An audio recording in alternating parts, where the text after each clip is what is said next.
संबलपुर शहर में राजेश नाम का व्यक्ति अपने परिवार के साथ रहता था। उसके परिवार में उसकी पत्नी उषा और 2 बेटे पुनीत और विनीत का साथ रहता था। पुनीत राजेश का बड़ा लड़का था, जिसकी शादी पायल नाम की लड़की से हुई थी। पायल की एक छोटी बहन थी कंचन, जिसे विनीत बहुत पसंद थे। विनीत को भी कंचन बहुत पसंद थी। घर वालों को जब ये बात पता चली तो उन्होंने उन दोनों की शादी कर दी। इस तरह 2 बहनें एक ही घर में देवरानी जेठानी बन गई। उन दोनों में बहुत प्यार था। आज क्या खाना बना है? जो आप बोलो जेठानी जी। तू मुझे दीदी ही कहा कर, तेरे मुंह से दीदी ज्यादा अच्छा लगता है। लेकिन आप मुझे देवरानी कहा करो, आपकी मुंह से देवरानी ज्यादा अच्छा लगता है। उषा उन दोनों का प्यार देखकर बहुत खुश होती है। एक दिन विनीत घर में सबको एक साथ बुलाता है। क्या हुआ विनीत? मैंने एक फैसला किया है कि मैं नौकरी छोड़कर अपना बिजनेस स्टार्ट करना चाहता हूँ। बिजनेस? पर बेटा, तेरी नौकरी तो सही चल रही थी, फिर अचानक से बिजनेस करने का ख्याल क्यों? हाँ, और पता नहीं कितना रिस्क है बिजनेस में। शादी हो गई है तुम्हारी, कंचन का तो ख्याल करो। आप लोग कुछ भी कहो, मैंने फैसला कर लिया है बस। कंचन इस फैसले से परेशान होती है, पर पायल उसे समझाती है। देखो ना दीदी, सब मना कर रहे हैं, फिर भी इनके सर पर तो बिजनेस करने का भूत सवार है। अच्छी खासी नौकरी छोड़कर कौन इस चक्कर में पड़ता है?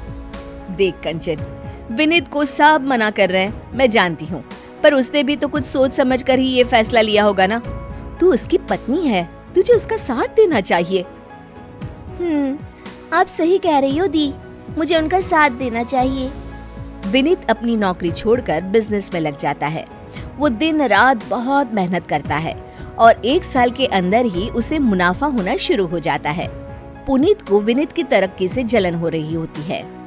माँ पापा जल्दी आओ, देखो मैं घर के लिए नए सोफे ले आया हूँ और टीवी भी लाया हूँ। पुराने वाले कितने गंदे हो गए हैं ना। अरे वाह, जीता रे बेटा, खूब तरक्की कर।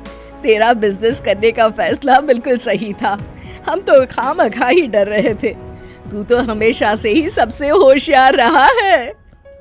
पुनीत को ये सब देखकर बड़ी जलन हो रही होती है और कंचन अपने पति की इतनी तारीफ होते देख बहुत खुश हो रही होती है। अरे वाह कंचन, तेरा ये लॉकेट तो बहुत सुंदर है।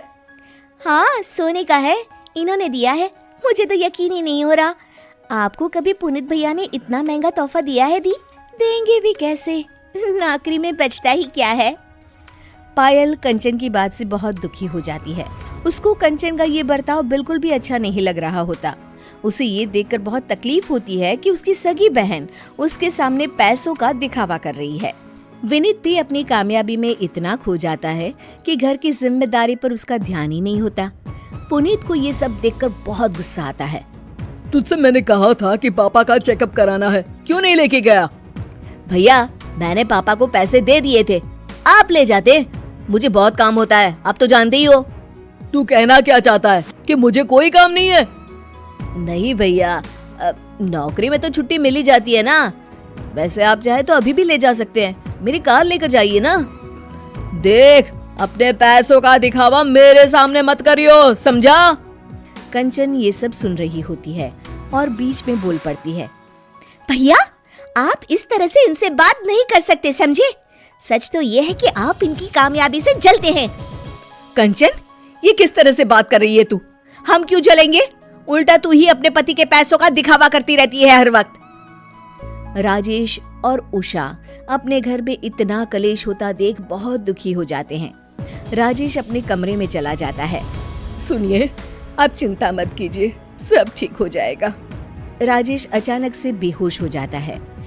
उषा रोने लगती है और अपने कमरे से सबको आवाज लगाती है। सब तुरंत ही राजेश को हॉस्पिटल लेके जाते हैं। इनका बीपी चेकअप करने के लिए कहा था मैंने आपको पिछले महीने, क्यों नहीं लेके आए आप लोग? अब कैसा है पापा? अभी बेहतर है, आप इन्हें घर लेके जा सकते हैं। डॉक्टर वहाँ से चला जाता है। आज तुम सब की वजह से इनकी ये हालत है। तुम लोगों में इतना कलेश देखकर कितने परेशान रहते हैं पता भी है, पर तुम लोगों को तो हमारी परवाह ही कहाँ है। उषा की बात सुनकर सबको अपनी गलती का एहसास होता है। हमें माफ कर दीजिए मम्मी। हाँ मम्मी, आप लोगों से बढ़कर हमारे लिए कुछ भी नहीं है। हाँ मम्मी, अब हम बिल्कुल नहीं झगड़ेंगे। जी मम्मी, और घर में फिर से वही शांति और खुशी का माहौल होगा जैसे पहले था। राजेश घर आता है और सब उससे भी माफी मांगते हैं और एक बार फिर से घर में शांति और खुशी लौट आते हैं।